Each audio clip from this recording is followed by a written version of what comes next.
It's Eve 2020, June 3rd. I am Matt Earl, and we're going to talk about EVE Online. Let's start with the EVE Online status monitor for the PCU, which is currently sitting at the usual spot of 30,000, and it's almost 31,000 now, 30,731. And the high yesterday was about 36,000 or 35,600, and the low is about 19,600. I don't know why I do that. It just seems like, it's weather, but it doesn't really have a real good reflection on how many people are playing EVE Online. It just shows you how many people are playing at that one instant. Let's look at Dotlan, most violent regions, last 24 hours. Forge back on top, 4,562.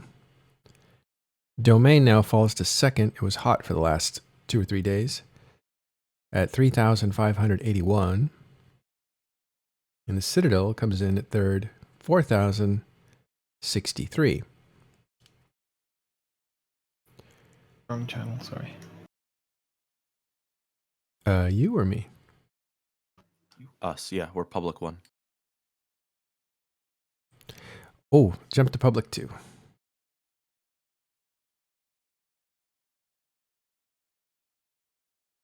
There we go. Now we can see the talk bubbles.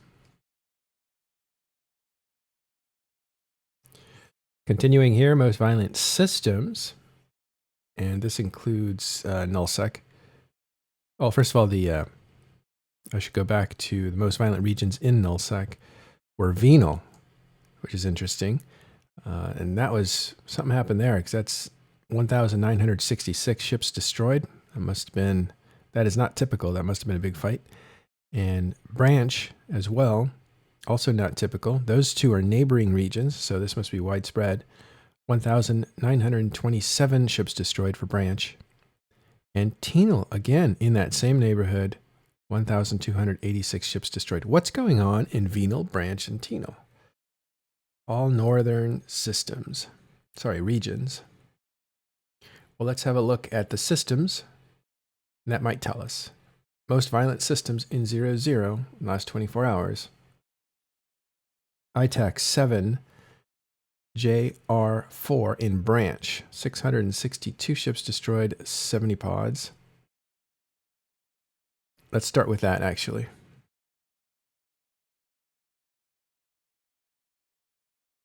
think the best way to get a look at this is to pop into the system and get a look at the statistics.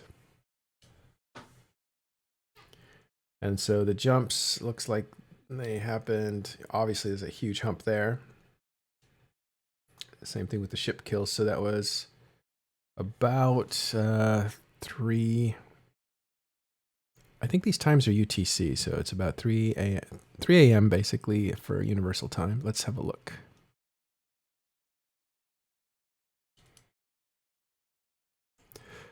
So we're going to go to the Killboard, Killboard for this.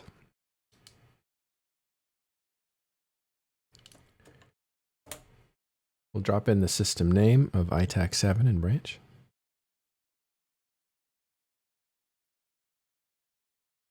Normally when you start seeing a bunch of pods, that's or uniform ships, that's where the fleets are. But we can already tell that there's a lot of fraternity going down here.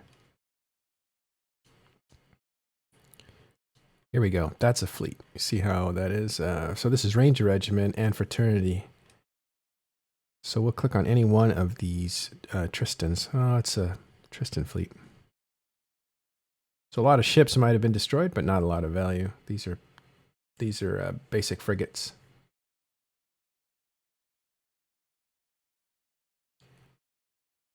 This particularly isn't a very big fight, or these aren't well associated, because you only have 98 fraternity versus 40 Ranger Regiment. Oh, that's more like it. Caracals are cruisers. That's a hodgepodge. Let's reset on a different Tristan.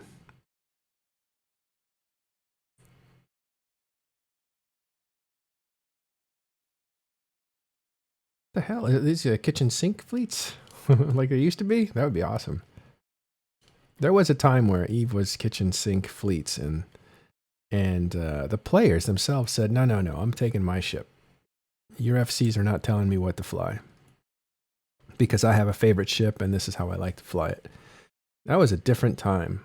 Now, if you join any alliance, they have a ship that they want you to fly, and they want you to skill into that ship. So it's not a personal preference type thing anymore, and it used to be. And think about that.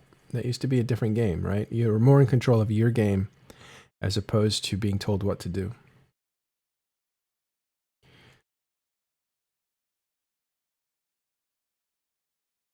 Yeah, same. It's interesting. There's a lot of Tristans on there. And I don't see a lot of Tristans on this.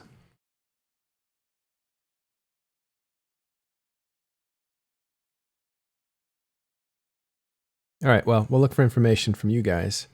Find out what happened in Branch, Tino, and Vino. It's this, the Z Killboard has let me down.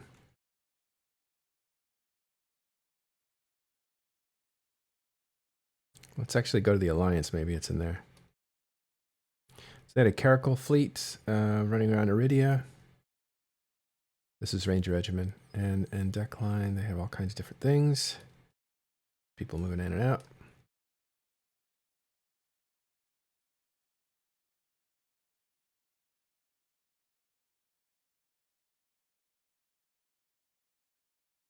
Here's Venal. What were they flying there? Hoarders. Those are haulers.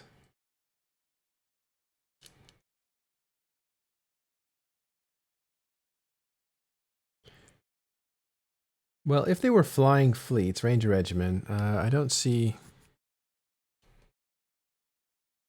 the, maybe I'm not going far enough.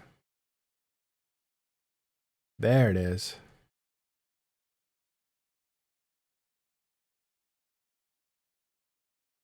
Oh, these are all listed as solo. Something's going on there. I honestly am baffled by this. Oh, you know what it could be? There's good, maybe it's abandoned structure maneuvers going on. We'll talk about that in just a few moments. Okay, well, I'm going to end my search for what happened in Branch. We just know there's a lot of people entering in around 3 a.m. UTC. That space is owned by Fraternity, and Ranger Regiment are not on good terms with Fraternity. Well, they're not on bad terms either. They actually don't mind each other. It's Army of Mango and Fraternity that do not like each other. But Ranger Regiment is allied with... I wouldn't say they're allied with Army of Mango. They're just... They have some commonalities. If you think back, this is the group. Army of Mango had a director, Miss Rabbit, I think was her name. She dropped a bunch of real life money on Plex, used the Plex to get ISK. The ISK was able to finance Ranger Regiment in what looked like a political attempt to buy the influence of another Chinese alliance, a big one. And it kind of worked because they called her their queen, and you know they did a whole ceremonial thing that they wrote up. But the point was that forged together Army of Mango and Ranger Regiment, two big Chinese groups in EVE Online, and Fraternity was like, you know, what's going on in here? So, but since that happened months ago, it has kind of cooled down to a different setup. Yeah, Ranger Regiment has moved to Imperium, and they're no longer with the Dead Coalition. That was a really interesting thing that happened that involved Miss Rabbit, and it was super exciting when it happened. This was like Three Kingdoms kind of stuff. It was like, you know, really interesting politics. Three different groups, and I don't think we gave it enough attention because I don't think we understood it well enough. But We'll go back and we'll actually write up that history because that was really interesting. All right. Continuing with branch KJ TAC Q and then Intinal 1QH. Those are the top three. I TAC 7, KJ TAC, 1QH. Those are the top three systems. All of them about 600, 650 ships destroyed. All right, well, I guess there's some stuff going on in low sec right now in Eufalant, Placid. I used to love Placid, used to live there. And Eufalant is, I forget what part. There's a couple of parts of Placid. I think Euphalant's in the south on the way to Syndicate. And so anyway, that had 163 ships destroyed in the last 3 hours. So something's going on there. Or it could be a really successful gate camp. Okay, so let's go to most violent systems in high sec because this is where the Raravas system and domain hit full Illuminality or Luminality. And I'm not sure what that means. I think there is a certain progression of a system when it is attacked by Triglavians that has 3 stages. And full Luminality is like a full moon. It's the 3rd stage, the final stage. Yeah, Luminality. And so it hits Luminality, and from what I saw tweeted, it didn't go off as expected. CCP was expecting a certain effect and didn't get it. Something like that. I think CCP Convict tweeted that out. I went to look at it, and it was a 0.6 system at the time, and it looked like security was in place, so something might not have worked as it should have. What we expect is full Luminality to actually do something to the gates, the entry points into the system. So now that downtime, it looks like it's been fixed, and Raravas is now a negative 0.1 sec system. Does it allow bubbles? No, my best understanding from last week's show, and if you want more information on all this Triglavian stuff, last Sunday's show had the guys that designed the stuff from CCP, and it just means that there's no gate guns. It means the cops are not there anymore, but you can't do anything anything else. The only thing that's affected is security. So that just means that you won't get attacked right away by Concord. Yeah, basically, like to sum it up pretty simply, is these are modifiers to the base security standing of the system. So the rules of the security system still apply. It's still technically a high sec system. It's just that all Concord response has been removed. Basically, like treat it like that. Treat it like a reduction in Concord's effectiveness in the system, really. Which basically means that there's no security standings loss anymore when you shoot somebody there. Something. Right. It's a Wild West. Basically. But all the mechanics that are tied to the sec status are in place. Therefore, you cannot use bubbles in these systems. They're still considered high sec for that. And you cannot Sino in a capital ship. It's still a high sec system for that.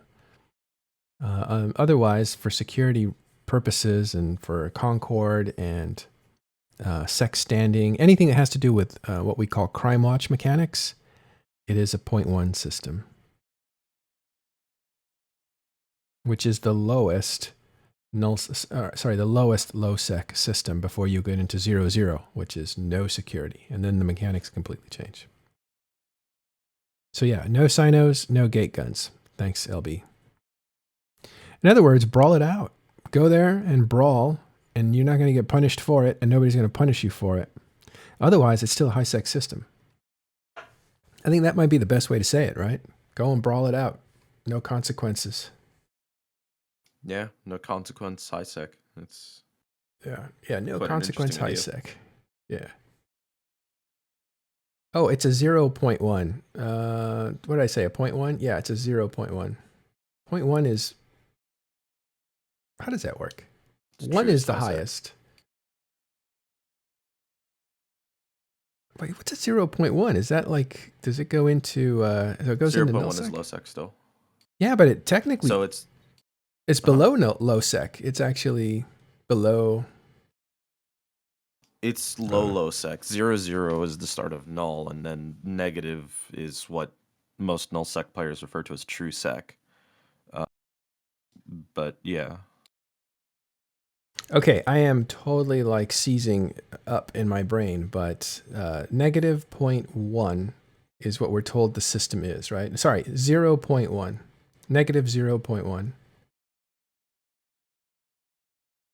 Is that low okay. sec? You just said two different things. So are you sure it is negative 0.1? Because That that's not. that's what light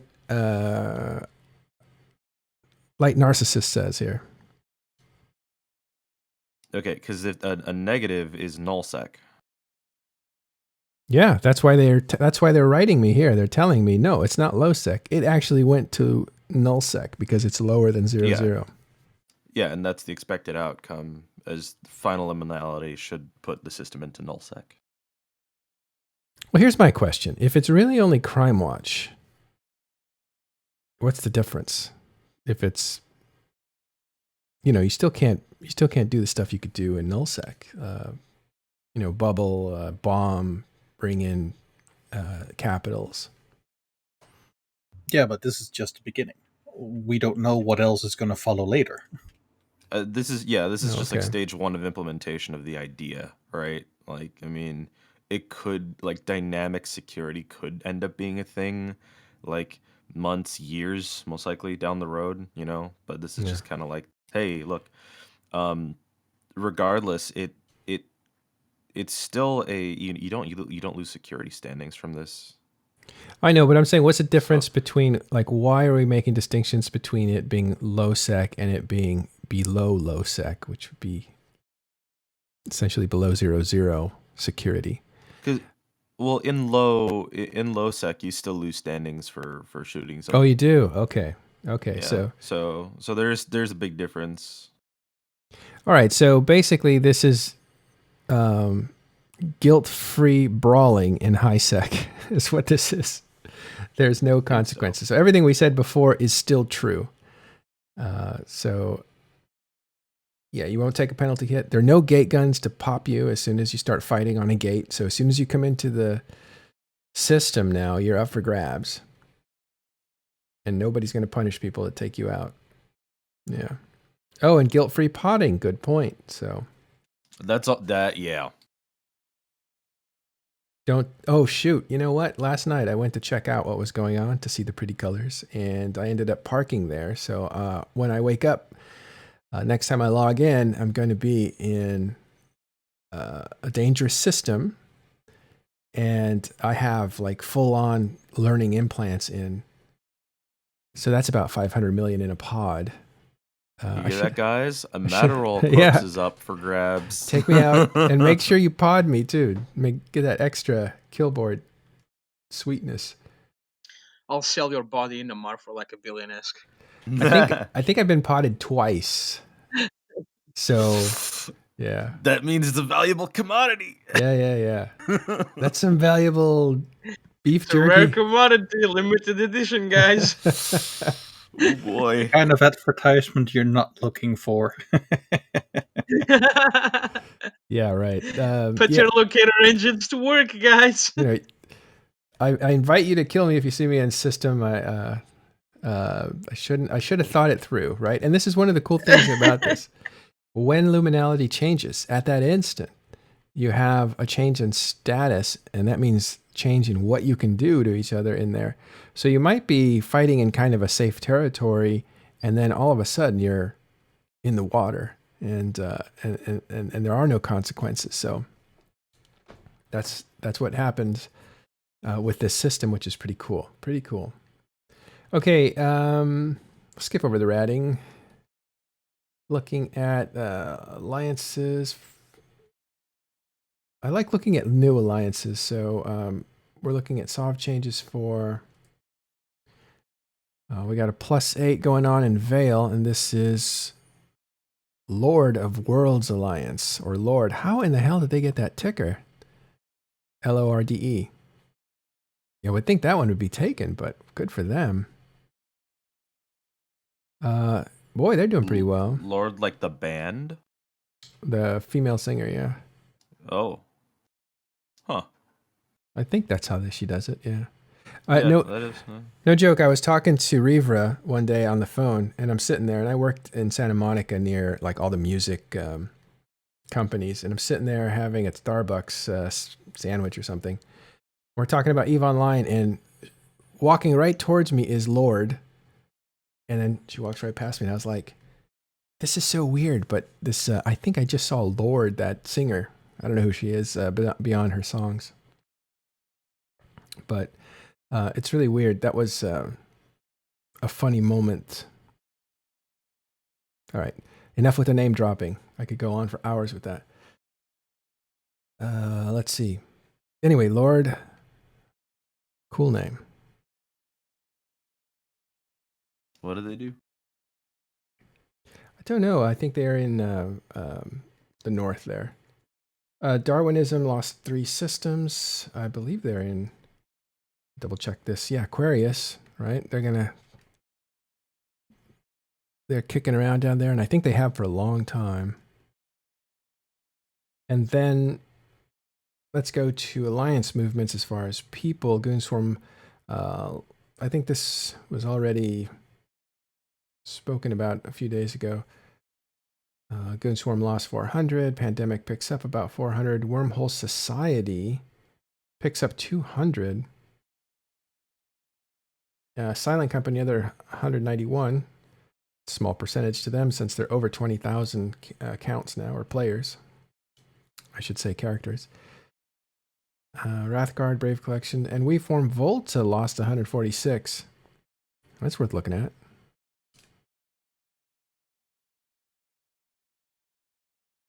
God, they got over 1,000 people at one point, I would say a few months ago. Now they're back down to under. We'll see who left Volta.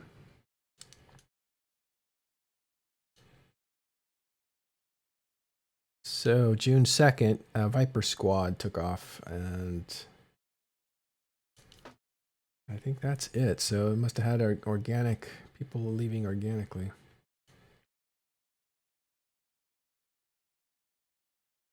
Yeah, I don't see anything. No, I was looking at that wrong. I didn't have it. Okay, so here, this is much better. Blopsec left. Blops. They took 108 members with them. And you also... yeah, that looks like who left.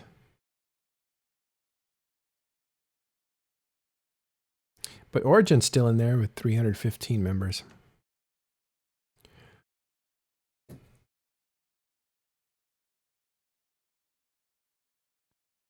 Origin being Black Legion's main corp. Okay, we're done with statistics. Time to look at the Killboards. Wow, it's just going to be a zoo today. Look at all these structures. We assume they were abandoned, and over 10 billion each of these that we're looking at. So this is just going to be mayhem. Oh God, I I see one of my court mates on that list. One of your court mates Divider. Lost something? Divider. Or? Divider. Yeah, June 2nd, the very top one, Divider. Yeah, all right. Let's go backwards into it, because these are over 10 billion. I'm not going to read off the structures. I'll just say Asbel was taken out in Essence. Asbel taken out in Catch. Ooh, that belonged to Test. They must have missed that one. Tartara, oof, taken out in Branch. Belonged to the Stars of Northern Moon. Oh, you had a Stero for 12 billion, 13 billion get knocked off in Surokin. That's the Citadel.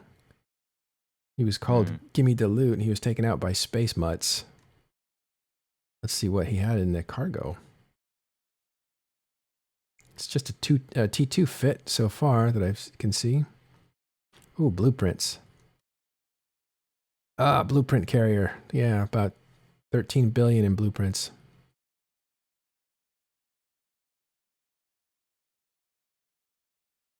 It's the capital ones that'll get you.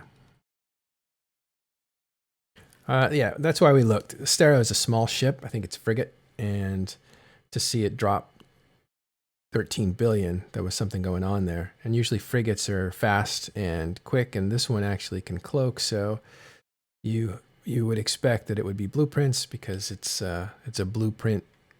It's a blueprint courier, but he got caught. And he got caught in high sec, so I wonder what happened there.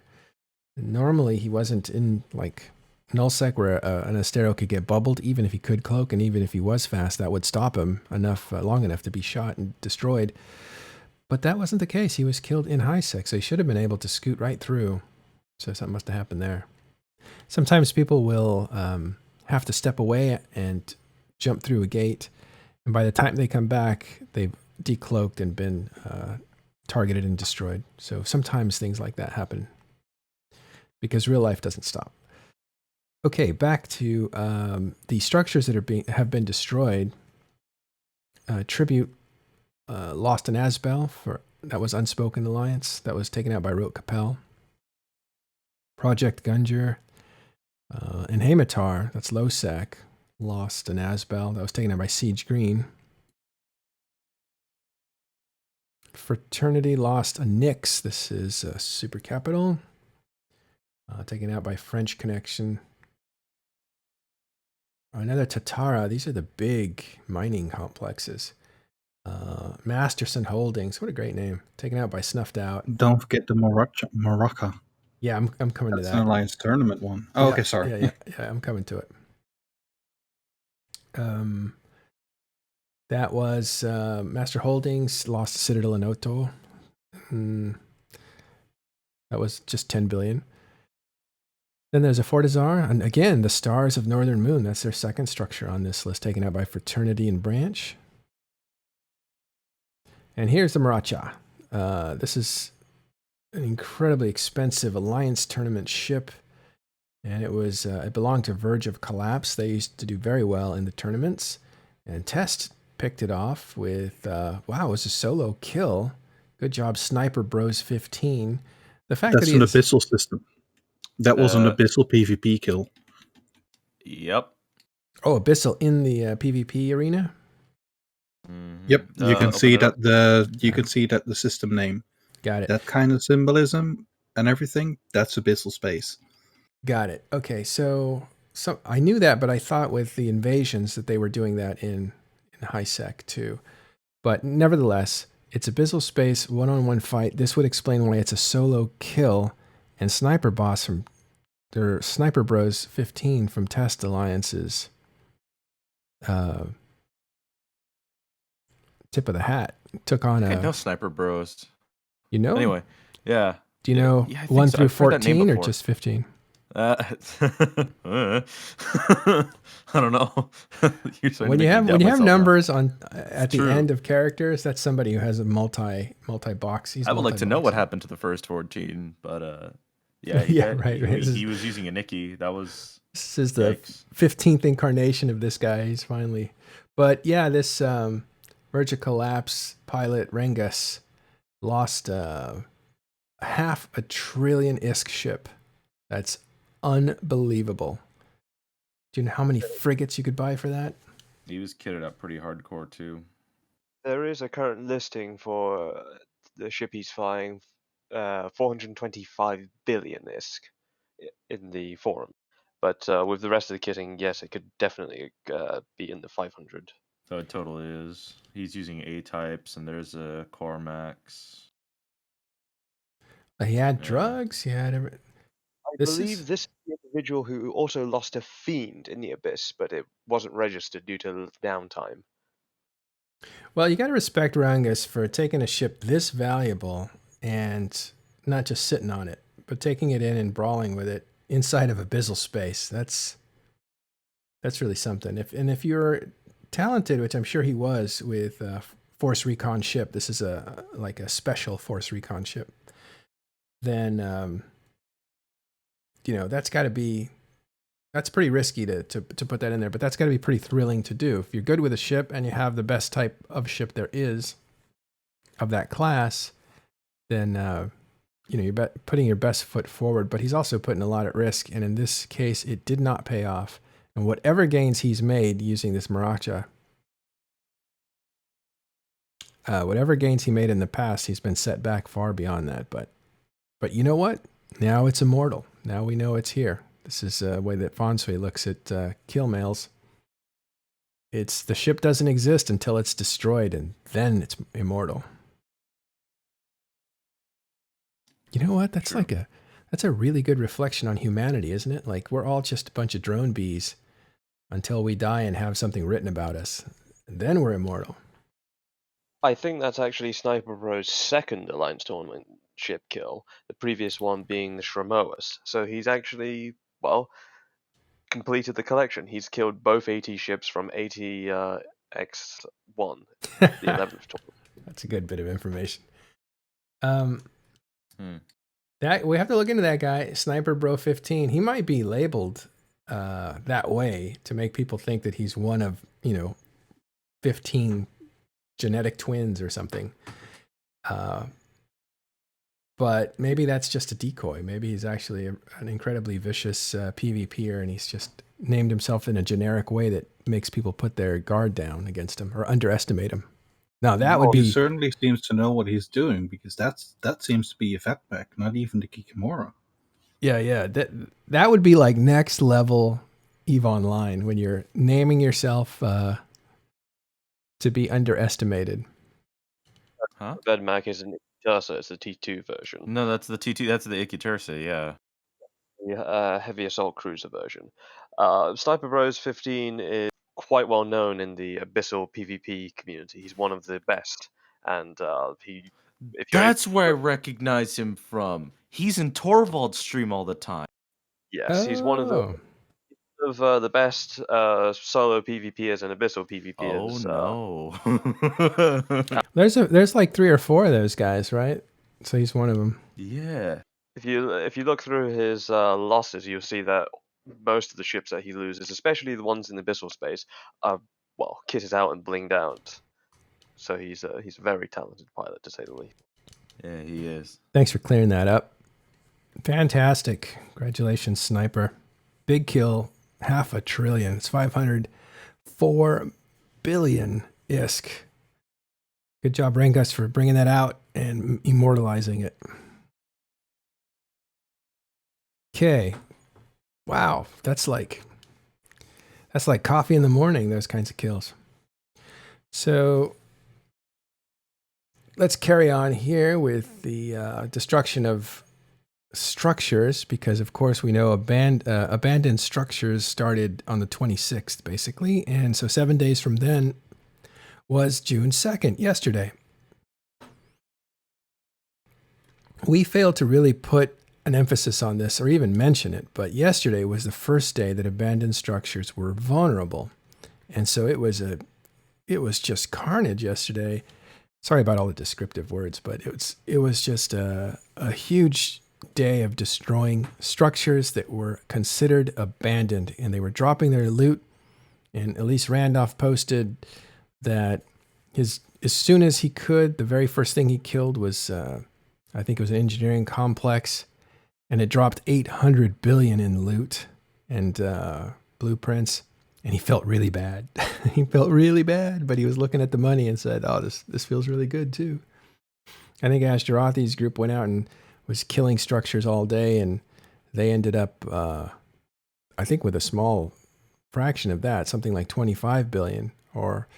But these are totally They're still going. Random, and I think there's still stuff out there that has not been fueled and being considered abandoned. We've seen 2 structures so far. One of them, apparently, though not confirmed, contained an imp, a 500 million ISK Alliance Tournament interceptor ship, and another one contained several T2 blueprints worth approximately well over 1 trillion, pushing into the 2 trillion mark, with T2 blueprints for the Vagabond, various different T2 drones. So this nuts. change is certainly an interesting one, but that guy's not coming back. If he was thinking about it, he's not. That's the flip side of this. I have very mixed feelings about this because this change, I believe this whole looped an abandoned structure loop pinata, this will not last longer than 90 days, in my opinion. And once this honeymoon period wears off, and all the structures are bashed down and there's only ones with fuel and asset safety protection on them, then this event will, well, it will teeter down, and we're probably going to see how much of a mistake it's going to be with a lot of players that won't be returning because of this change. Good riddance. Good riddance? I don't think so. I think there's going to be a lot of players who are professionals in real life, who are veterans in real life, who might not be able to log in all the time. And from having years of this idea of there is asset safety, when you return to EVE after inactivity, you'll have your stuff back. They're going to go from this to losing all of their stuff. And the period between the announcement of the update and the asset safety being disabled is less than 45 days. This is talking about entire lifetimes of people's work and belongings gone because they didn't log on for less than 45 days. And even if they did, maybe they moved it to a structure that within the next day ran out of fuel, and 7 days later, now all of their items are gone. This is, in my opinion, a really short-sighted update by CCTP, and it's not ideal. It's not good for returning players. It's a massive middle finger to old players who have gone inactive. Yeah, so I think it was Dinkle was saying, like, look, CCP has to take some chances, has to take some risks. I think he was saying that sort of thing, and people can't be afraid of change. I mean, the opposite is that, CCP has to do some serious changes. It can't just be serious changes for players that are here. It's got to be serious changes for the entire game. And some people are going to be hurt that are current players, and some people are going to be hurt that are former players. I think the real important thing is that asset safety is a new idea. As much as we would like to be like, asset safety is an important aspect of EVE Online. Well, actually, no. If you really look at the long history of the game, it's not. And the only true asset safety that has ever really existed has been NPC stations. So, I mean, the fact that we're just pulling back on an implemented mechanic. This is literally this is only hurting people. This is only hurting people that, oh, wait a minute, let me rethink that. Yeah, I'm not too sure because this is only hurting people that played during structures, right? Which is only 4 years ago. Well, this asset safety thing. It was because of citadels, and citadels were a combination of outposts and player-owned structures, or player-owned starbases and such. They introduced this thing. It was meant to be revolutionary. Now you can log off stuff. You don't have to leave it into a PC station. You come back, and even if you left it there, you're not going to lose your belongings. This is 4 years of this. This is quite a long time. You have 4 years of people's belongings here. This could be their lifetime's belonging, and it's just going to go because they valued real life over EVE. There's people that are professionals, they're full-time parents, they're veterans. They don't get to play all the time. They don't get to log in all the time. They put their real life over EVE, and I think this is an incredibly short-sighted update, and it's going to harm EVE Online in the long term. Ron spoke about it when I was in test, and he talked about how this whole idea of asset safety, if you remove it, people aren't going to return. People are going to come back and find all of their belongings gone because, well, they value their own life and time. Got you. We're gonna delve into this topic because I think it's important. But first, I just want to finish up this Killboards things right quick because there is yesterday, June 2nd, there was, of course, a lot more as far as structures go, but there was this, what do they call these? Velator, that was killed in Arnon, which is a beginner system that was worth 10 billion. And I just have to look into that to see what was going on there, because that's a beginner ship in a beginner system. And okay, it's all blueprints, so 10 billion worth of blueprints. Well, yeah. I was just trying to make sure it wasn't Plex, because a new player would buy a bunch of Plex, think he's setting himself up, fly out of the station. We've been going back and forth internally, trying to understand why he did this. We still don't know. Like this is something else. How old is that player? Streeling. I could probably Let's check him go out. in. I could. Well, I mean, I could. He's in my alliance, so I could go. Oh, he's in your alliance. That's my corp. He's in your corp. Why didn't you say that? I did. I did at the beginning. We've been trying when to we started all this. We've been trying to figure out why he did that. Is what you said. Yeah, I don't know. I don't believe it was RMT. We don't accept people who've done that stuff. We explicitly go through the recruitment process to make sure that they don't. He's been playing since 2009, so he's certainly not a beginner. Okay. Yeah, he's currently part of IESO, which is my corp, Interstellar. Oh, do you think he was trying to damage your kill board or something? Damage a kill board that doesn't matter. Thank you, I guess. Yeah, I guess for nothing. Well, but that's probably not what it was. No, I don't know. Like, Radius Silent, we've been trying to understand this. Like, is he broken up about it? I haven't seen him post at all internally. Yeah, if you're trying to win Eve, that might be one way to do it, to give away your stuff in the lottery of loot when you die. But usually people who are quitting, they just delete things or give them away. From what it looks like, it was just like, oh, nobody's gonna check. Oh, nobody's gonna fight. It's not gonna be me. And then it was, Yeah. Oh, jeez. I don't know why the big $800 million worth of blueprints isn't showing up on the kill board. I think the Moracha is still the big story of the day. All right, let's move on. Wow, a lot of iHUBs. I'm not going to read them off, but most of the stuff looks like it's happening in Veil of the Silent. But you see some stuff here from Scalding Pass and Wicked Creek. And Wicked Creek is Dangerous Voltage. These guys seem to have collapsed recently, so maybe this is just them hollowed out. We just saw that yesterday. They went down to one character. And so yeah, Dangerous Voltage, just we'll kind of find out what happened there. That looks like an implosion. Okay, so that's iHUBs.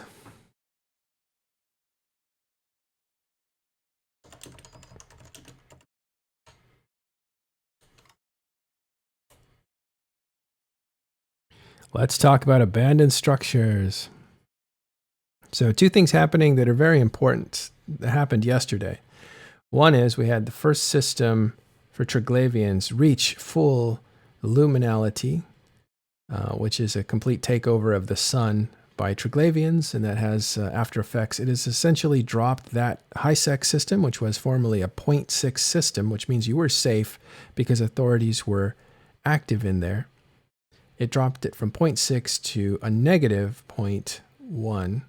Sorry, negative 0.1, which is below 0.0, which means that there are no consequences for PvPing in that system. But doesn't mean you can do everything you can in nullsec. It just means that there are no consequences for fighting in that system with one another. The second thing that happened that was very important was that yesterday was the first day that Forsaken Fortresses appeared. In other words, structures that had fallen into an abandonment state, which meant they could be destroyed without any timers. They could just be destroyed, and they would drop the loot they had inside. That is essentially a huge incentive for people to go out and hunt structures that have been idle for more than 7 days. And by idle, it meant that your structure was not drawing fuel. So that's a very specific criteria. It could have fuel, but if it wasn't turned on, it wasn't drawing fuel. Therefore, it's still considered abandoned. Or if it was out of fuel, it was considered abandoned. A lot of those have been destroyed and are being destroyed right now since yesterday. But let's talk about that mechanic. Is it a good idea? Was it a good mechanic? Is this a giveaway to players that want to go around hunting these structures? What's it mean There's for? two sides to it. There's two sides. Like on the one hand, it's a good thing. 1 second. Let me just finish this intro. Oh, sorry. Yeah. Or is this bad for players that have gone on break? All right, now we can talk. I was so close to finishing, but go ahead. Well, on the one hand, it's a good thing because just as back when you only had the player-owned star bases, the towers on the moons, they were just offline, but they were just anchored there, so there was a lot of clutter. And it was just such a pain to get those removed. And with the structures, it's even bigger pain because even in low power, you have to go to at least 2 cycles. So in a way, to clear up the clutter and to just give an incentive to go after structures that nobody seems to really care for anymore or nobody is supporting it anymore, it's a good thing. On the other hand, with the people that may or may not have been forced to take a break from EVE, those that assume, well, there's asset safety, it's been promised that this is a mechanic that is in place to make sure that even if we have to go away, we can always come back and still have our stuff. For those people, it's definitely going to be a big blow. I and many others in the small game community and the PvP community have been talking about the proliferation of structures, how there's so many out there and it's just such a pain to clean up. You have to bring a fleet. Well, hold on. Let me stop you there because we're gonna hit a lot of the same stuff we've hit in previous shows. But I do want to focus in on this. What does it mean, clean up? Well, there's a lot of structures in high sec, low sec. Why do they need to be cleaned up? Well, they don't need to be, but particularly in nullsec, there's just so many of them, and there's so many abandoned ones. They provide a lot of safety. What's the problem with them being out there? They provide a lot of safety. It clutters things up. But they could have just said. They could have just said, if your structure doesn't have fuel in it, it can't be used to tether to. We wouldn't have minded that at all. But the another issue is there was no incentive to break it because obviously you had to bring down the timers. There was no guarantee of loot, and there was a lot of discussion. Maybe people should get some loot from destroying these structures. I mean, it's what made wormhole evictions so lucrative because you got that loot. Unfortunately, in nullsec, you don't get that loot because of asset safety until now because of the mechanics surrounding abandoned structures. However, I feel it was the way it's been executed, the way it's been handled is just terrible. It's been very poorly handled, and it's going to have long-term consequences for the EVE community. Okay, one of the comments that we got a couple times here was that it's way too late for this debate. CCP's already put this in. They already warned people. The deadline's already come. It's already 7 days past the deadline. And it's just, debating this isn't going to make any kind of a difference. To which I say,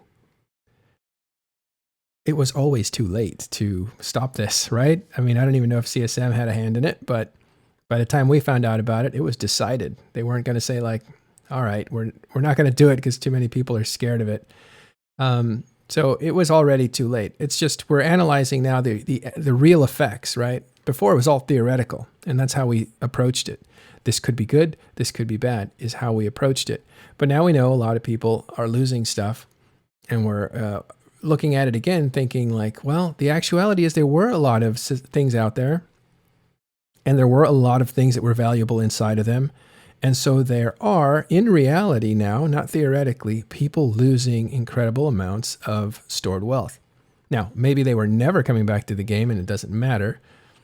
But on the other hand, the potential for them coming back to the game has been, I think, completely diminished. Unless they like starting over, maybe they still have their character, I suppose. And they have all the stuff that was somewhere else, too. Were right? these changes even communicated in email? Did anybody even get an email telling them, move your items into asset safety? You will lose your items. I don't see an email in my inbox saying, you can lose items in this update. I don't see it at all. Yeah, can I just backstep a tiny bit? Sure. You did mention the CSM, and I think there is a big misunderstanding on what the CSM, at least misconception on what the CSM can and cannot do. Sure, the CSM, it's likely that they would be at least informed of it, and they might have been able to give advice, but it's definitely not something they have the final say in. That's not what the CSM is about. So before people start hating on the CSM for not stopping it, that's not what the CSM can do. Well, they can't put pressure, right? They can, Yeah, no, they can say like, okay, that's a bad idea because of these reasons, or Yeah. you would have to address these issues because otherwise it's going to be completely unfair. But in the end, the final decision is and will always lie with CCP. as it should. But CSM is like a lobbying group for players. It's the only legitimate one. So you can say, why didn't you protect us against this? Not that they could, but you could still say you were, where did you stand on this? You can even vote on this. You should ask incumbents who are running again, where did you stand on Forsaken Fortress? And if it aligns with you, then you have something in common with them. But if you feel strongly about it, you can actually use this as a voting criteria. True. But then again, it's we don't know. Like, we see the minutes, but that's not to say that the CSM would not stop certain iterations or initial plans, and that what we have now is a final concept to which the majority of the CSM people, you know what, okay, this is something we can support, or this is something we can get behind. That's something we don't really know. All right, Kira Manser says, fuel your stuff or leave it for someone else to fuel. Okay. But also, what if we said fuel your ships or they decay? Or what if they put some other decaying mechanism for your other stuff, like a super or a Rorqual or even an Orca, or whatever? What if it wasn't just structures? What if it was actually ships? That if you don't maintain these with some kind of a fee or some kind of a labor, that you put it at risk, would you still be okay with it? And Krishna there says, Matterall, not all players against this, just you. I'm not actually against this. I'm always playing the devil's advocate here so you could hear both sides of the debate. So I could flip and argue the other side just as easily. I don't think people are against the change. I think it's the way the assets that were affected by the change were treated. Explain that a little bit further. You're saying it's just an issue of losing the assets, not necessarily losing the structure. Yeah, the structure was always something that could be, assaulted. That was never in question. But the understanding that was given was, if your structure is attacked, your assets will be safe. And going forward, people know that that's the risk that their assets are going to face if their structure is unfueled. But that wasn't the case for structures that up until this point. So people who have gone away from the game and left their assets within the structure have done so under the assumption that their stuff was safe, which CCP has now retroactively decided is not. Right. That's the interesting part. And I think Lincoln Stern says here, almost nothing in EVE is ever safe. That's kind of true. But on the other hand, we had an expectation that for years now, almost 2 decades, that some stuff was safe, right? If it was in a station, it was safe. What I will agree upon is that, yes, CCP was communicating about it, was with dev blogs, and if you were a structure owner, you would get a notification that your structure is in high power or low power, but it might not have. And in game, this is something that people might not be aware of, but if you have items in a structure and it is in low power mode, and you check your assets overview, you'll see a lightning bolt in front of the structure. That tells you that structure is in low power mode. So the clues are there. Sending an Eve mail or an Eve mail probably would have been the final coverage where you say, okay, now everybody has to have had the opportunity to be aware of what is coming. So the email, that's the only one that's missing. All the other things with regard to communication is definitely handled by CCP. All right, question from, I think it was Kirshner here that says, was asset safety always there? For structures, yes. For player-owned, sorry, not for player-owned structures, because that sounds Sorry, like for citadels. POS, but citadels. Yeah. Yes. Well, Absolutely. let's be specific here. For known space, it was always there. Yes. For wormhole space, it was never there. Okay. Yeah. Wormhole space was the exception. That's right. They never had asset safety. I wanted to talk about, reflect on what Chippo said. People would not be satisfied if CCP informed them in person with flowers. No, but there's no email about this. If you were out of the loop for the last less than 45 days, which is, not that uncommon, you wouldn't have known anything. If you didn't know, if you would not have gotten an email, if you didn't log in the last 45 days and you didn't have friends to tell you this, you're screwed. Yeah, you don't know anything. Yeah, but that's why I said, like, with the exception of an email or an email, email in-game or out of game. Other than that, CCP did communicate it, but that's the point that I agreed upon just now. I don't think it was. I don't think what CCP's done is enough. I think it was poorly communicated. No What way would did they attempt to, message people. That's right. Or send them an I email. don't. I'm It's a going to mutual quote responsibility. Sorry, Because I'm going there to is the quote Kara scope. Monster here, who says, "You better listen to Talking in Stations podcast to get informed." Thank you very much. All right, I'm sorry. Go ahead, Dutch. No, but it was covered in the scope. It was covered in dev blogs. So, like I said, everything except an email, that kind of communication has been handled and performed by CCP. And being a bit of a devil's advocate, like just having your bed completely laid for you, we players also have a bit of a responsibility. I mean, the scope news is on YouTube. It doesn't take that long to watch. So there's email, then they would have covered it 100%. But they did cover a lot of ways to communicate it to the players.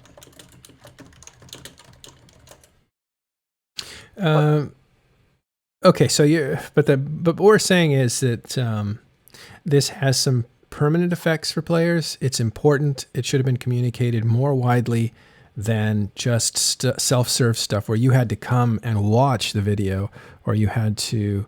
I mean, this was, or you had to come and watch Talking in Stations. But this was on the launcher. But let's say you weren't playing. Let's say you were on break. You never saw the launcher. So you never saw the shows about EVE, and you never saw the launcher. You certainly didn't see any YouTube videos about EVE Online. Team Mockler, posting a devlog is not informing the player base. There's people that are taking a break. They don't actively check on CCP and EVE Online updates. If they got an email, then they probably would have found out. But no, they never received an email. I mean, how many people who play don't check dev blogs anyway?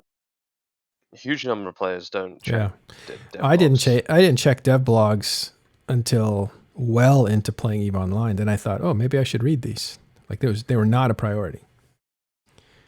We're all the survivor class, right? Like we are all here watching this show, talking together, commiserating or celebrating stuff that happens in EVE Online because we're further interested in it.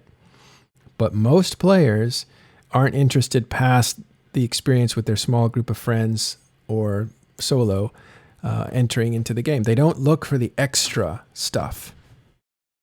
So you think an email would have been the way to go because everybody would have gotten it. Is that what you're saying? I'm not sure Definitely. I'm not sure how it works, but it could be that an email is not always an option depending on the privacy laws.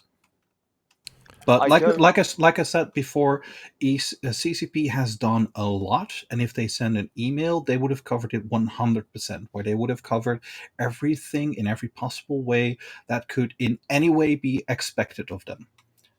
They only didn't do the email. I feel that this the timing for everything is incredibly awkward because we're going through very difficult times in real life, and a lot of people are currently preoccupied. I definitely think getting an email from CCP, I don't think it should breach any privacy laws. It could be just CCP already sends emails about new skins, new deals. I'm sure an email being sent out to say, hey, there are some major changes that you should be aware of. I don't think that will break any privacy laws at all. I mean, And I have yet, 5 promotional emails from CCP in the last month. we got 5 promotional emails and not a single one to notify us that our life's assets and accumulations in EVE could be put at risk in 7 days. It's Yeah. That's feel that it's interesting. Even if they did send an email, if people would read it, they might see it as spam. I definitely think people would read it. I mean, I read certain emails that changes and such that I get from other platforms and other games that have emailed me about it. I certainly think another way, this would be a way to communicate with the players about these important changes, other than relying on players returning to check on something actively, which they might not be able to do. Yeah. So My biggest fear is Go ahead. we might not hear about the players that will quit because of this, because a lot of them will log on, they'll find their stuff gone, and they'll just silently quit. Okay, we'll come back to that in a second. Torvald says, we literally have been complaining for years about abandoned structures, and CCP finally does something about it, and now people are whining for people who don't play EVE. I'll answer this one, Torvald. The people that are complaining about this happening aren't the same people that were complaining for it to happen in the first place. And that's a mistake that we make all the time when we assume all the player base wants something and then all the player base wants the opposite. Those are actually different factions voicing their concerns at different times. You can also be in both camps. Yeah. I play both sides on just about every issue myself. I myself wanted to see these structures go down. I wanted to see it easier to clear out structures. You just proved me wrong, dude. No, it's okay. It's okay. I'm afraid I am gonna have to prove you wrong. But no, I wanted to see these structures be easier to kill. I wanted to start breaking down the dozens of structures I see that are left abandoned and just that they allow people to safe up there and all these things. I wanted to see them destroyed, but what I didn't want to see is I didn't want to see people's game and work be ruined through no fault of their own.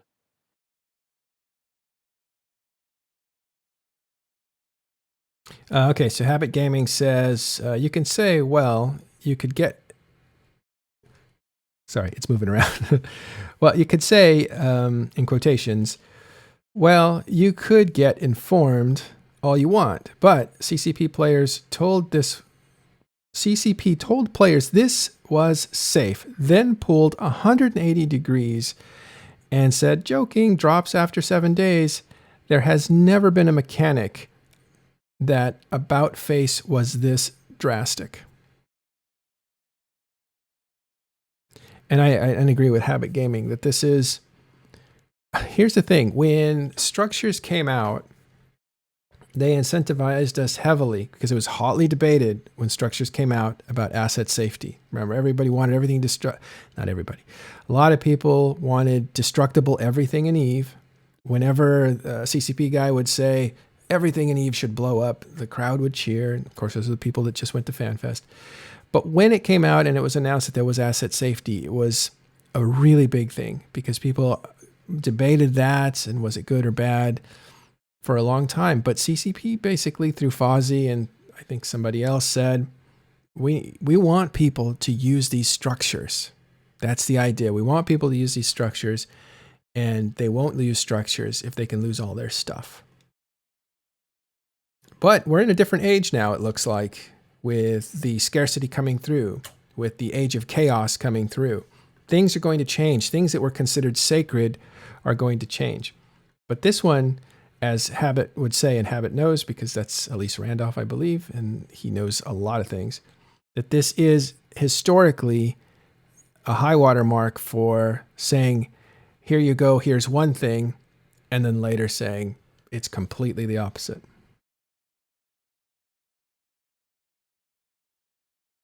By the way, at least that same person just made $800 by destroying a citadel, so I'm sure he doesn't feel that bad. This is a great update, but the way it was executed, I'm more concerned about the way it was executed. After all, we can't even tell how long until a structure will go until it goes out of fuel. You could put a structure, you could look at a structure and hey, oh, that's in fuel, I can leave some stuff there. And then the next day it goes out of fuel. 7 days later, it gets abandoned. You could go to a 2-trip week to Aruba, and you find your stuff gone. Yeah. I'm sorry. Let me correct something for Havoc Gaming because I said $800 million or something, and it's not RMT. It's 800 billion ISK. So just making sure that's there. Okay. Yeah, I'm sorry. I was... Well, there's something else, though, and I want to hit some underpinnings of why this had to happen, let's say. So just some of the underpinnings, because I like to question how people think in EVE Online, because a lot of times they're handed information. They absorb information from elders and say, well, that's the way it is because that's the way it is. And I just want to hit those underpinnings. One of those is, why do citadels need to be cleaned up? If security was a problem, they could have handled that a different way. But what's the idea? Is it your overview gets too full of seeing structures on it?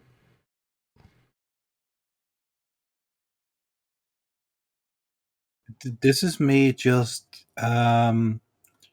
making assumption, but if you look in the really old days of sovereignty in nullsec, the only way to claim self was to have more passes on the moons. And what people could do as a delaying strategy is just drop as many passes as possible, keep them fueled, and it was a massive, massive grind to take any system.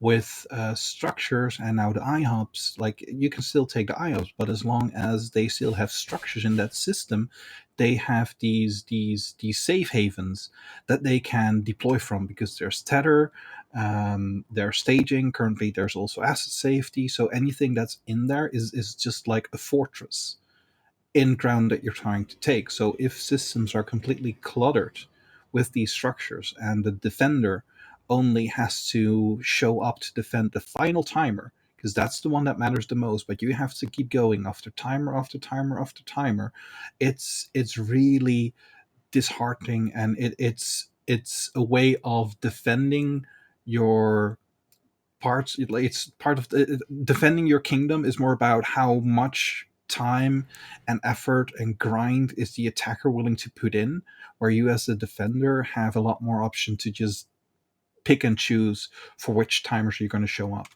So that's a massive unbalance in attacker versus defender.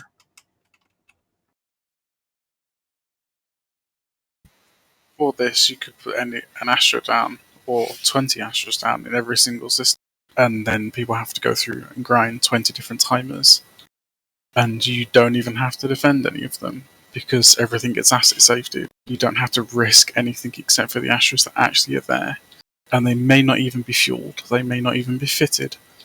So you put down all this stuff just as an EHP grind. Because the attacker cannot ignore it, because then all of a sudden you got a safe haven that the enemy can launch from right in your backyard or right in your rear, and that's not something you can afford. I consider it skill to be able to,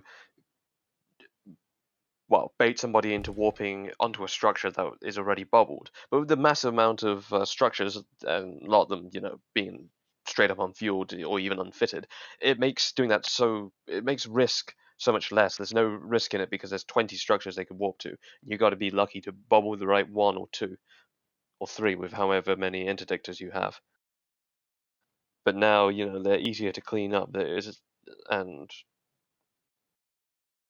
Tackle a bigger question here from Lone Gamer UK says, it's all just poor game implementation and make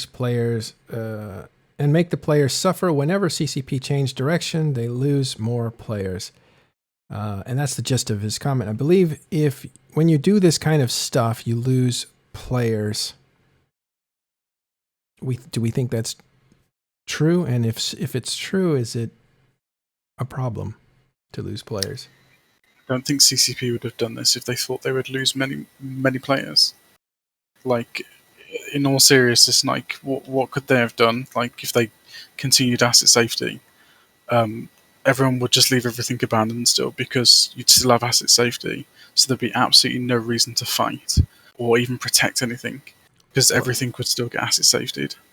Before I get any accusations, I'll go ahead and say this: I've played the E for less than a year. I don't have a penny in asset safety risk, so I'm not putting I've got nothing to risk, so my reasons aren't motivated by some ulterior motive.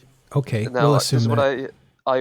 I'd like. What I'd like to see is something like to be able to kill these structures a lot quicker and to be able to get some sort of loot, some sort of token. But I didn't want to, ruin somebody's belongings that they've quit for 6 months or so, and they're going to find it all gone. I didn't want to see that. I didn't want to permanently remove it from them, but I did want some sort of But reward, some Rich, sort of incentive, maybe a token that could be redeemed for a portion of its value, and then when they come back, they're going to have to pay it back to get it out of asset safety, but they'd still have their belongings. That's what could have been Or implemented just properly. everything that is in asset safety right now, they would just trigger it and send it to low sec or whatever, just like a one-off, just a one-time ever, as a security thing. Just send it to low sec, boom, done, and now we implement the change. Now, if you didn't use asset safety, it's your fault. It's your mistake. We have systems in place where war They, veterans and such can email into CCP and they'll have their asset safeties enabled by CCP if they're unable to log into the game. Why wasn't if this, they given if to they provide a players? really good excuse, yeah. All right, Mimosa 11 says, isn't blackout proof of the opposite? CCP wouldn't do it if they lost players? First of all, I think they did want to lose players. I know that's not popular. And the company will never say, yeah, we wanted to lose some players. But I don't know. I think they're ready to lose some players. They're ready to lose some players in order to make the game more interesting for other people. Maybe newer, not necessarily newer players, but other people. Either old players that liked higher risk, more value stuff that they seem to be CCP seems to be going towards now. Or new prospective players that are looking at the game saying, that's a hardcore game, I'm going to play it. But what they, I think, didn't want was status quo. Because the players they have, I think, are only going to grow so big, right? I think they're ready to sacrifice players. I think they've been ready for a few years. I think they're ready to shake this game up, and I think this chaos era is clearly from that perspective. So you think they are ready to sacrifice old players so the new ones can come in? No, it's not old players or new players. It's more like we're changing the nature of this game. It's very clear because Hilmar actually said it. It's in order for this game to work, it needs to have turnover, right? Not just of new players and old players, but new leadership. It needs to have new FCs. It needs to have new leaders. It needs to have new organizations, and it has to have new, because they all bring in new themes. And that's what keeps the game moving. And sometimes that happens naturally because the gravity of the place will attract players. I know this from talking in stations, and I know this from EVE Online, that when you have something that's big and has been going a while and is consistent, eventually people get attracted to it. It has a gravity to it, even if you stop working on it. So I do agree. That EVE needs. Let me finish this point, though. So what's happening is if you have this thing that's attracting people, you constantly have a turnover, a freshness, people fighting for recognition and leadership and conflicts coming and going, and you have that naturally. But what happened and what's happened with EVE is that it has slowed down to the point where its own gravity wasn't enough. And that's when Hilmar said you have to go in there and turn the cement manually until you get the machine going again. And that's where we're at now. We're getting the machine going again by giving EVE Online a reputation of one sort or another and having it attract people. And all this new Triglavian stuff is actually brand new content. It's shaking the ant farm, right? It's avoiding stagnation because we already have plenty of stagnation. We've had it for many, many years. So this is actually going to shake things up a little bit and make things interesting. Like you said, chaos. It's all about chaos. Well, stagnation too depends on who you are, but anyway. Yeah. Do you think this change is going to last? Do you think this is really going to get the engine cranking and going? I think this is just going to be a sprint. This is like putting nitrous into an engine. This is going to make you sprint a short distance. I don't. How long do you think is it going to be until there's going to be not enough structures to bash? I don't think. Right now we're in the honeymoon. We're in the heyday. There's structures coming out, people bashing them, all the good loot. By 90 days, I think it'll be back to business as usual, and maybe every now and then a structure gets Don't forget something bashed. though. I don't think this Don't for- changes anything at all, and All all right, it does is just unnecessary. Great. I'm going to bring some more questions in so we get the audience and chat a little more involved. So it's not just us. But here is Team Locker 63. The writing is very small. I'm sorry if I said it wrong. But asset safety, when first implemented, should have been a mechanic rewarding the destructor with an asset safety bundle that could have been sold to the previous owner. There's an idea. That's a great idea, actually. Elder Kip here. If players can't adapt to people who can, I guess he's answering a question there. Yes, active players. Torvald says, again, we're complaining because of X amount of people won't return to the game because of Forsaken Fortress and losing their stuff. Ridiculous. I'd love to see how many actual players won't return or won't stick with EVE after returning because of this update, because I feel that we're just looking for reasons to whine. Torvald, I think this is more of a case of people are being punished for putting real life before EVE through no fault of their own. Sort Okay. of. I mean, it used to be you put your stuff in NPC stations because you knew it was safe. And that was the only safe spot. Everything else was free game. Right. Pauses would drop everything that was in them. You go within the knowledge now that this is happening. Maybe they should have put it out, maybe gave them a little more time, sure, but this is what it is now. But I mean, to there's Torvald's collateral damage that could have been avoided, right? To Torvald's point, how many we're whining for players? I'm using his language. We're whining for players that are not here, so they can't tell us if they are upset about it or not. My question is, the only people that are affected by this are people that moved their stuff into structures in the first place. So anybody that hasn't returned to EVE Online since structures were introduced is immune to this change. Their NPC station, if it was destroyed, everything went to asset safety already. Or they had their stuff in NPC stations that aren't destroyed. So they're safe, they're fine. Everybody before structures was introduced. So really we're talking about a population that started or participated in EVE after structures were out and they moved their stuff into structures. Those are the people we're playing. And so they're probably less than 3 years old, I would assume, at least the people that are losing stuff here. I wonder if that calculation was made. I'm sure it was. Here is a comment by Jippo667. CCP's responsibility is to satisfy the players that pay to play the game, not the ones that left. Interesting, because EVE, you really kind of never leave it. Or you always kind of read about it, think like, should I get back in? Because you remember that was a virtual universe and your stuff is still there. That might be part of it.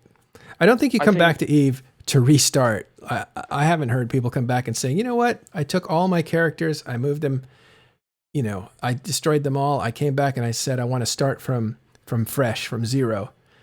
We do know one guy that came back, Silva, and he did do that. He took all the skills out of his high-level character and he got rid of everything because he was going. And he came back recently and he's like, I wish I hadn't done that. So... But I don't know anybody who has reserves and then comes back and says, I'm going to start from scratch. Go ahead, Gunnar. I think that most people will agree that with regard to the non-maintained and pretty much abandoned structures, this is a good change to be able to get rid of them in a single go instead of having to come back.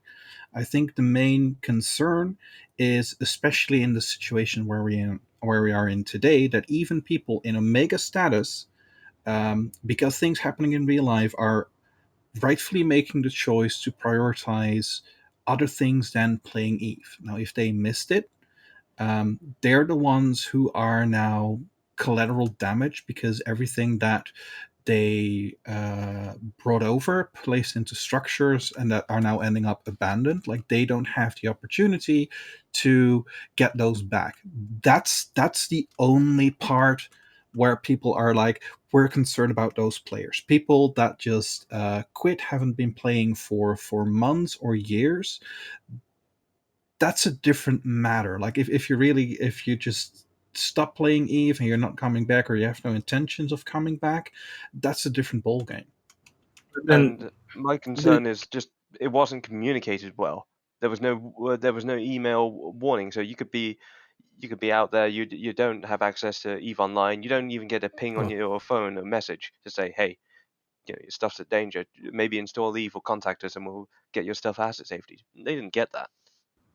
Well, there's multi layers to this. If the structure goes abandoned, the person didn't own that structure unless it's one person doing their own thing, a little alliance or a corp or something. They let that structure get abandoned. So in that amount of time frame from when they weren't there, something happened where that whole group died, I guess. Very edge cases. I could see some, and I know some probably, that won't be able to come back to game for reasons, either deployments, COVID stuff, whatever. Those are unfortunate. But again, if you're in Eve, you understand you need to be keeping up with things, or stuff like this will happen. I mean, asset safety was literally introduced as a mechanic to aid players who were away from the game, and taking it away in the manner in which they have has only hurt the players that are away from the game, because the ones that are active have pulled their stuff out of the. Well, one of the things it just doesn't look very good is if you get a bunch of, hey, come back to Eve. We have a Plex sale going on, or whatever marketing material you get from Eve Online is being communicated to you. Might that not have been a good avenue to tell people, like, this is a thing that's happening? I wonder if it wasn't a good thing to say, hey, isn't this interesting? Don't you want to be a part of this? But I didn't see this written about a lot in the PC Gamer magazines. We talked about it because we talk about everything, but I don't know if people were given enough opportunity to know what the consequences were. Clearly, the organized groups knew, because immediately, once it was announced, they went out and started taking down all their structures that they had no intention of keeping up permanently, I think. But I don't know about the other people, the people that have been away.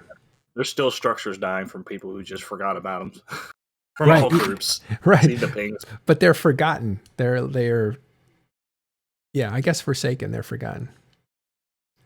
I did see also when there were so many structures being taken down. I think Villy actually talked about this.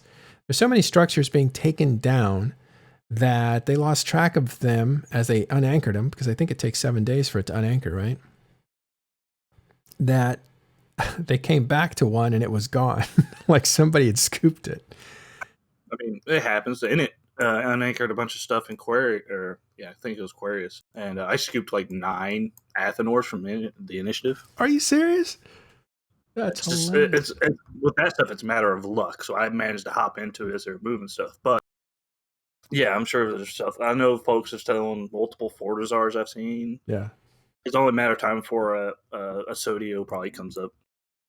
I like that. That's hilarious. Yeah. Okay. More comments here.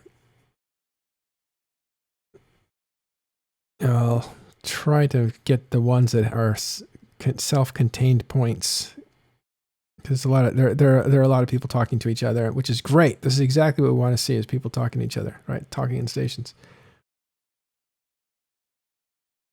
All right. Here's a question. Talking stations, I came back after 8 months inactive when I saw this structure change was coming. So there's somebody who did see this, did hear about it, and came back to EVE Online to either continue to play or to fix his stuff up. No, I do agree. They needed to put out, like he was saying, an email or something like that. I think there needs to be more information pushed out from CCP to, like, if you're subbed your email, you get an email showing that. But if you're around the game or you've played EVE, especially on a decent level, you'll know to pay attention to these changes and stuff, because that's the way it's been for the last 2 years. Crazy changes. Yeah. Oh, Dutch, maybe you can answer this. There's a question here. It's little off topic, but in Raravas, the system that has changed from high-sec to essentially null-sec, as far as security goes, what is the mining like there? I have no idea yet. I have been running interference there for quite some time. But local did not allow any mining for me and mine. So I can't give any information on that yet. Oh, there are too many predators in that system. Oh, yeah. Anything that was even hinting at being in support of Edencom was getting hunted hard. Yeah. Well, and that's a good point for this very first system that turns over. There's a lot of people going to see it, going to participate in fighting for it one way or the other. There's no way you're going to do any mining in that environment. But once this thing scales out and there's multiple systems, then you might actually, see if there's an opportunity to mine. I actually do not think mining will change at all. It will be high-sec mining quantities because, again, CCP said the only thing that's changed here is the crime watch mechanics, which means that your security and your standings and your potting and all that kind of stuff related only to crime is altered. Because if they had altered the true sec of the system, it would have broken way too many things. So they had to just put a layer on top of it, said as far as the security forces and the way they penalize you for fighting each other, we can deal with that. But we can't change the mechanics of sinoing in and using bubbles and bombs. And I'm sure they didn't change the size of the belts in that system. They might put in anomalies, though. That's what they might do if they want to. That they could probably do. But that's an assumption. I don't know if they're doing that. Wow, chat's off the hook. I'm trying to keep up. Sorry, guys. All right, so Forsaken Empire, I think we're feeling a lot of impact from it. Just looking at the kill board, we can see there's a lot of stuff going on. Some people are delighted and some people are not. Making space cleaner, I think you won't see as many dead, systems out there. There was definitely a problem with structures before this because anyone could throw down a structure in a region. And even if they lost the region and collapsed out of it and went back to a different region, if they left their structures up, they could always go back and use those structures as like lily pads to find some safety in because they could tether to them and they could still dock in them. So yeah, it was a problem before that. There were other ways to deal with it.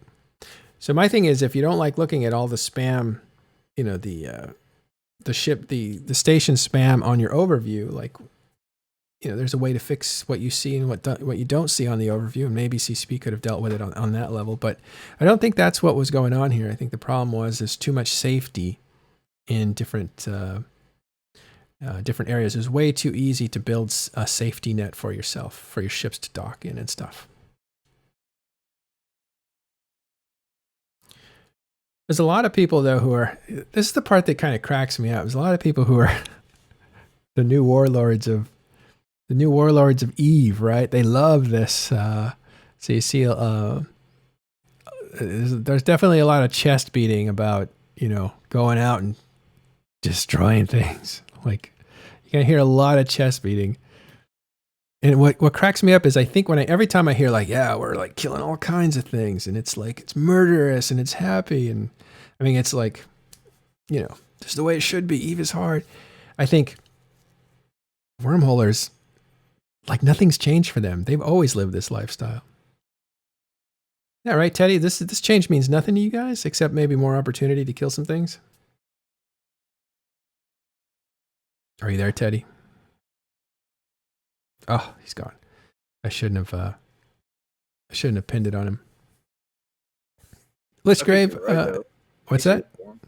I think you're right. It makes it easier for him. I mean, more chances to kill stuff and make it easier for them. So if they hop into a wormhole, they can immediately kill stuff. Yeah. Well, no, in wormhole space, nothing's changed. But when they jump out of a wormhole, they have all of known space now working on the same mechanics. If the structure has been abandoned, they get to keep the loot before they would never take out a structure. I don't think they would waste their time. Right? I mean, like wormholers probably used to go after ships because you could attack a ship, tackle it, kill it, and go about your merry business. But they would never take on a structure unless they meant to do something, either produce a fight or to hurt the owner of the structure in one way or another. But now they have the opportunity of if they happen to, as they're roaming around, come across an abandoned structure, they could take it out right then and there, just like they could if it was wormhole space. Actually, wormhole space has 2 timers, so it would be even easier for them to take these abandoned structures out. So there's incentive even for them.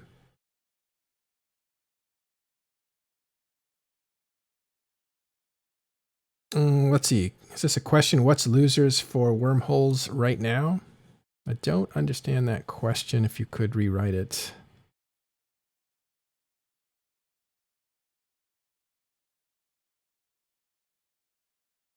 Okay, I'm reading. All right. At the end of all this, the point is... Mic's too close. At the end of all this, the point is if you're going to use a structure, just like a pause used to be, you have to stay on top of it. You can't just leave it there like you could before. Or you will lose it, and maybe that's okay. If you throw down an Astor house, it was always temporary, let it die. Don't even fuel it. But it used to be if you put down a pause, you had to keep it fueled and keep your eye on it. And sometimes that would really suck because you would miss it by a day or something. You'd come back and somebody had ransacked your pause and taken all of it. So we're going back to those days for player-owned structures. Which no one is upset about. Yeah, if you put it in perspective, it's not like this is new. We've been here before. I think the problem was that they really wanted people to get into structures, so they really sold it as we got your back on this, your stuff will be safe. And they've actually now taken that away. And did they give enough notice? Because the people who assume safety have been here for 3 or 4 or 5 years. That's not insignificant. The majority of the players have only been here 3 or 4 or 5 years. The vast majority of players. Can you imagine the discussion would be having if faction forts could go about? Yeah. So Eden Hawker here, I think he's a wormhole guy, saying we regularly hunt low power structures to loot them in wormhole space. So they did do this in wormhole space because I think low power didn't have any timers, come to think of it. And therefore this would be equivalent to that. So It does have timers the same as any other space, but you were always guaranteed a drop. The items still.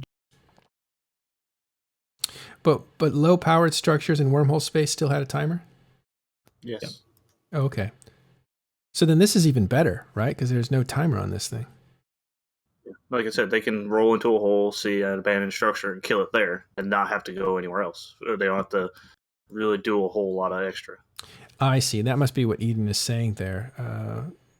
Well, maybe he's not saying that, but that's going to be a new behavior as well, as just roaming around wormhole space looking for anything that's been abandoned. Pretty neat. Okay, so Thrill Gamer says Torvald. Oh, he's talking to Torvald. Okay, well, I'll just let Torvald read that. I'm not gonna call out Torvald for a question here. You guys have any thoughts on this, Spod? You've been in both sides of it, wormhole and known space. What do you think of the Forsaken Fortress now that it's real? I love it. Although I've seen some awkward things like the nullsec system I'm just in. I just watched an enemy fleet roll in and clear out 3 or 4 abandoned citadels. Really? That we did all night. Yeah. Like we went system to system near LXQ and just cleared everything. Like this is no joke. Things are getting destroyed. Earlier, we looked at kill mails, but we were only looking at things that were worth 5 billion or more. And there was dozens and dozens of structures. That's the other thing you're missing is when you look at a kill mill, you don't see the value of the actual loot that dropped out of it. Like that guy that, was it Elise that got the 800 billion in T2 BPOs and stuff like that? You're right. Didn't show up. It didn't show up. Yeah, you won't see that anywhere. So you don't know. Maybe Elise has got the high score, maybe he's not. It's a gold rush at the moment. Like my corp is setting up to go and war deck a whole bunch of people that have got abandoned structures throughout high sec because it's a gold rush. You don't know what's in the box. Yeah. Yeah, it should be a happy occasion for people who are on that side of the equation going around hunting, because this is like seriously like Christmas, isn't it? Or whatever gift giving celebration you have. One thing I've seen that's really quite amusing with this, especially in high sec, is due to some janky mechanics. I think sometimes people end up going suspect when they're trying to pick up the loot of their freshly exploded structure. And my group has interdicted that more than once at this point. It's a bit of a trick. So we managed to salvage the wreck of the structure that died, which caused a container to drop. And then the person that killed the structure, his hauler came along and tried to scoop the container from the salvage, which belonged to us, which set him suspect and allowed us to kill him and then take everything else. That's so tricky. Yeah, that's what I think Habit was saying, or Elise was, that you don't have to kill a structure. You can just kind of roam around and find people who have and are trying to take the loot home and intercept them and take their loot. So this is a dog-eat-dog world, and people killing structures isn't a sure thing. You got to secure that loot and get it all the way home. So this works on different levels. It's a whole food chain. So aren't you kind of behind Spot if you're only declaring war now? Yeah, we've had other things to deal with. Yeah. Good luck. Dutch, Liminality. Mm-hmm. What can you tell us about Liminality? Because we finally see the first Liminality. Well, I wasn't there when it was flipped, but what we can assume at this point is that this is a system that can be considered won by the Triglavians. Edencom considers that system to be lost. I'm still trying to figure out how everything of the standing mechanics work. We're looking into that. To be able to get a better information on that, but how it seems so far, so once again, don't take this as fact, but how it seems is that while the Concord and security responses are similar to a nullsec, the allowance of things such as bombs or sinos don't seem to be allowed, as it still looks like a high-sec system for those parts. But I'm not able to confirm that yet. This is definitely something that a lot of people are going to be experimenting on. And I'm pretty sure that CCP is aware that there's a lot of confusion. So I wouldn't be surprised if we get more communication from CCP as well, to at least get a more centralized point with more information. Okay, so this is what it actually does, what people can expect if the system reaches final Liminality. What we do know is that at this point, just as fortresses are in solid control by Edencom, final Liminality means it's in solid control by the Triglavian. By the Triglavians. How things are going to develop in the future, what's going to happen if they're going to spread out, or if it's going to evolve in a different way, that's something that we'll have to find out over time. There's still After a lot of, all, it only just started. yeah, still a lot of mystery, right? They haven't told us a lot of things. And one of the things that they were most pleased with, these are the designers of this kind of content for EVE Online. One of the things that made them happiest was to hear that players weren't asking, how much money can I make doing this? They were saying, tell me more about this. How can I participate? They were looking at other goals, which means it moves from that, I'm only doing this to make money in EVE Online so that I could play the game that I want to play in EVE Online, PvP or whatever. It takes it out of that bracket. So it's not just a passive income or an active income. It is now a thing to do on its own, and they're not really worried about how much it's going to cost, which means they're doing it for fun. That is the gameplay that they want to play. And that was one of the things that made them happy, to take this PvE and make it fun enough that people want to actually play it, not just to make ISK.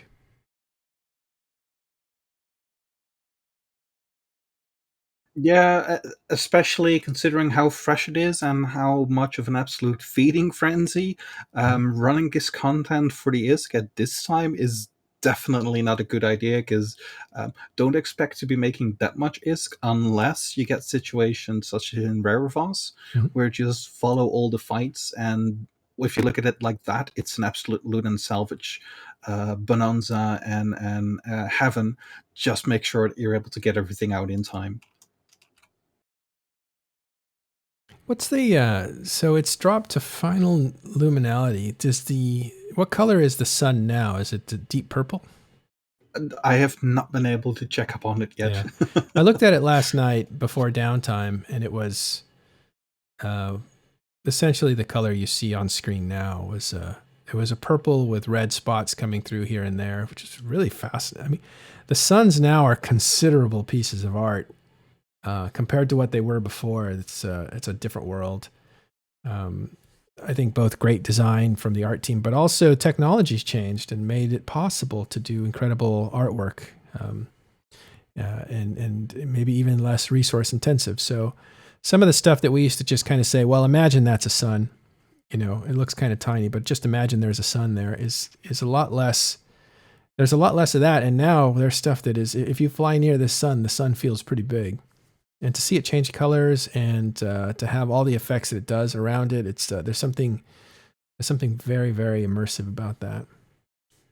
It's terrifying to see how the sun and how it looks like changed as the luminality progressed from first to second.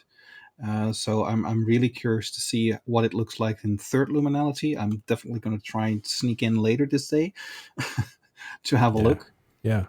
But yeah, as being one of the people that are trying to run it in support of EdenCom, and as the main FC for ARC, I'm currently also really busy with opening up fleet and changing doctrines to include alpha pilots, and just to figure out how to best tackle this, because it seems that just running the sites, even if both fleets are going at it, at best is going to resolve in a tie where it doesn't where the progress bar doesn't really move one way or the other. So we're still trying to figure out, okay, what actually all plays a part in pushing the bar one way or the other.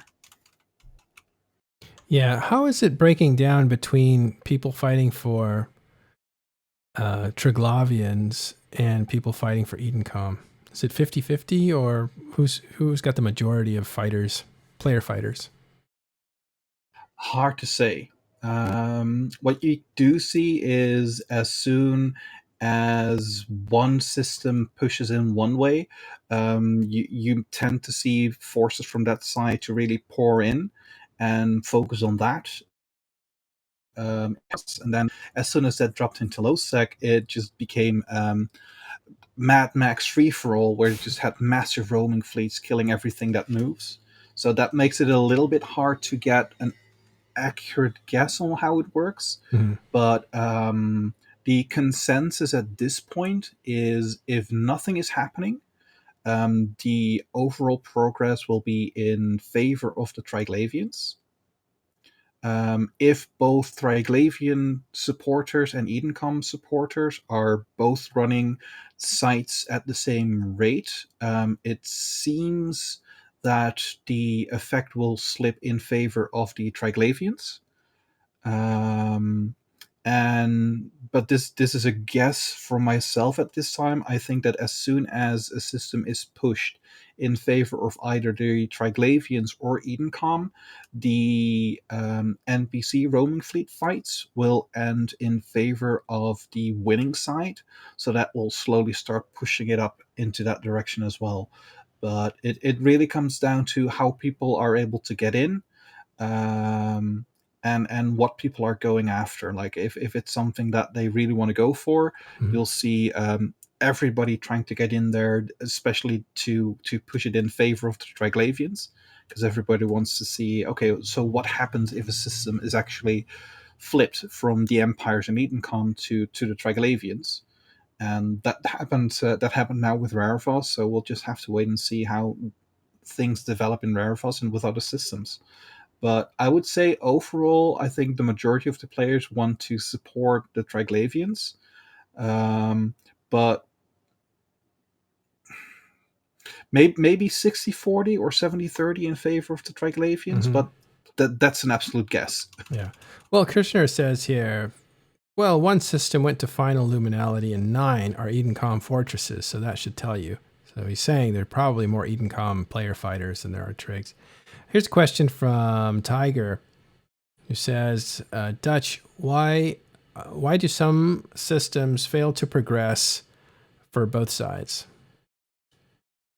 That's something that everybody is still trying to figure out with regard to Triglavians. It seems that the theory at this point is that wait, before you say the theory, what is he actually saying? Break it down. What he's saying for the people. In the past, like before the first system was flipped towards an Edencom fortress, 2 other systems were pushed into first Liminality. But as soon as they hit first Liminality, the invasion stopped. And then later on, there was a case where a system was entering the first stage of support of Edencom, a rebound, or sorry, I don't have the accurate state in mind.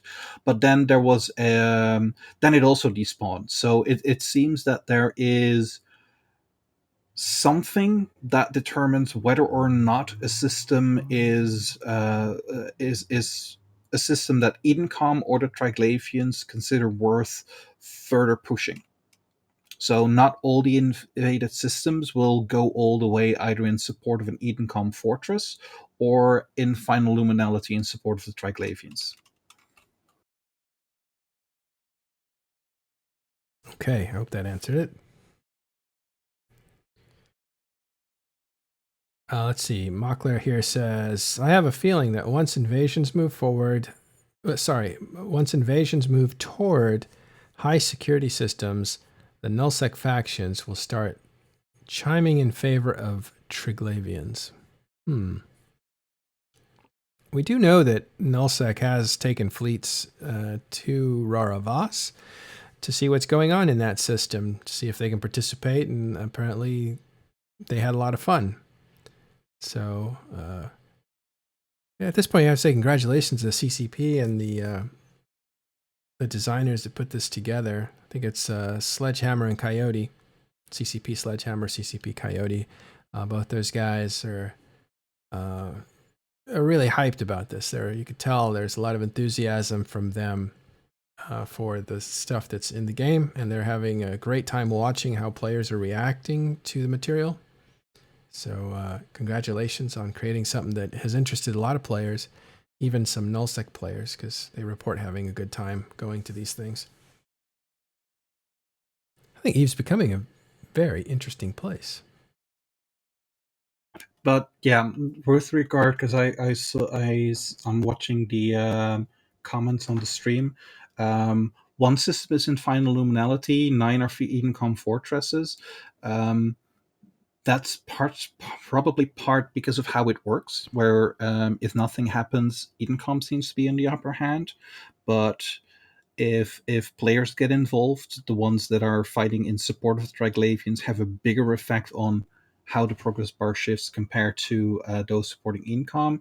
But with Rerevas, it was such a free-for-all that there were several fleets that just shot anything that moved, and they did go after the Edencom forces mostly, but depending on some other things like I took a fleet in. I went after the mining structures in the asteroid belts, and once we started to really blow up a couple of those, we did see that even though we couldn't clear any of the Triglavian sites, we could hold or slightly push back the progress bar. So it doesn't seem to be just the sites, but also the roaming fleets and other things that affect how the bar is switching. And if all the forces focus on one system for one side, then people that spread out to other invasions might be able to flip it in favor of the other side. That's what happened with the first fortress in favor of Edencom,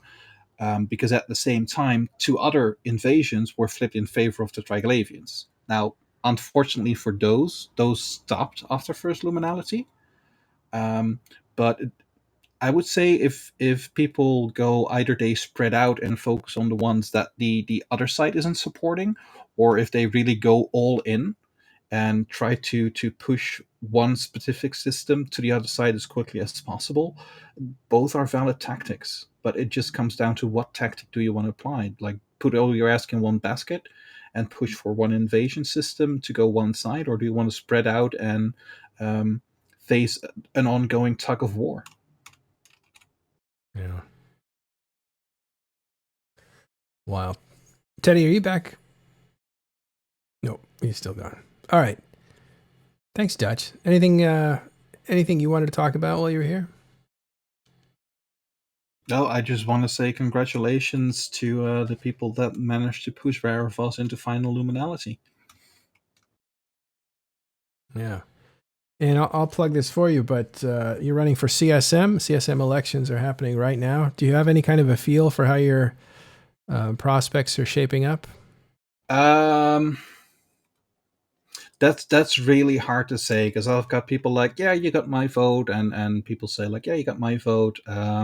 Some of the other candidates are putting it on a list, so I do make it on a list of other candidates that say these are people that I would like to have in the CSM with me. So with that regard, being a first time runner, it's definitely a very positive feedback to get. But it all comes down to the numbers. And there's also analysts that are looking at it and say, well, I thought somebody, I forgot the name, but he made a post on the CSM campaign where he said, okay, here's a bit of a cheat sheet with a short summary, and if he would make a endorsement like yes or no, and the reasoning. And I got the feedback that he kind of liked me, but he didn't fancy my chances of actually having any chance of getting in. So it's a waiting game, especially as there's not really a. That sounds like something Noisy Gamer would do. You don't remember who wrote the statistics? Give me a moment. I was already on my way to give the person the proper credit. Oh, nice. That's nice of you.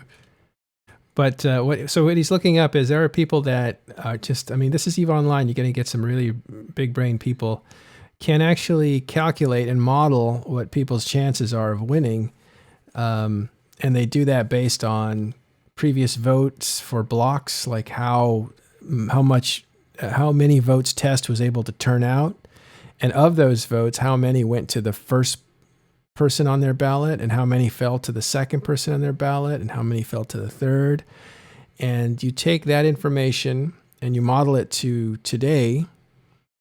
And it's just guessing, but they're able to say like, well, Test will probably get 2 people in, Goonstorm will probably get 3 people in. And, they're able to figure out like the majority of the first 5 to 7 positions will be taken by these groups. And, and so then they break it down to all the people then who are wild cards, like who have different coalitions that they're putting together to And by coalitions, I mean voting blocks, different types of gameplay and different types of fans of EVE Online to see what they can scrap together, whether that be wormholes or low sec players or lore enthusiasts or third party enthusiasts. Go ahead, Dutch, if you've found that. Yeah, the person who it's called CSM 15 candidate cheat sheet. It has been created by Shipwreck Jones. Put a link for you in the Discord just to link that post. But yeah, what you were talking about, that's absolutely true. That there's people that can just see with how the entire election system works, where they can just calculate, okay, so this is probably the amount of votes that will guarantee a person to get in. So based on how we fill our ballots, any ballot swapping with other blocks, where they could say, well, this is probably how many people we are guaranteed to be able to get in. And I've read and heard different numbers. Like I've heard people go like 5 or 6 are guaranteed. Other people said, well, depending on how things go, all 10 could be filled just in the first round with everybody just making enough votes to be guaranteed to have a seat. And other people vary between anywhere between 5 or up to 8 or 10 seats being completely filled with people getting enough votes on number one position that they're in automatically. But we'll have to wait and see until the final tally is published by CCP. I'm definitely hoping to get in. I'm running to get in. Mm-hmm. But should I not make it, I'll definitely go again next year.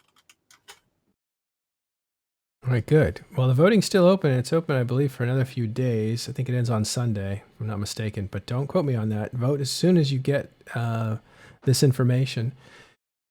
This is a really neat document. I'm going to look at it a bit more. He's color-coded the candidates for what they kind of represent. So you'll see Stitch Caneland here has 3 different constituencies. And you see Azuki has 1 constituency, Mike Azaria has 1. And that's just kind of general guidelines on what background these guys are coming from, what kind of gameplay they're known for or saying that they can represent. And then again, there's a naughty list. That's hilarious. Then you have the full list. I don't know what that is. That must be endorsements.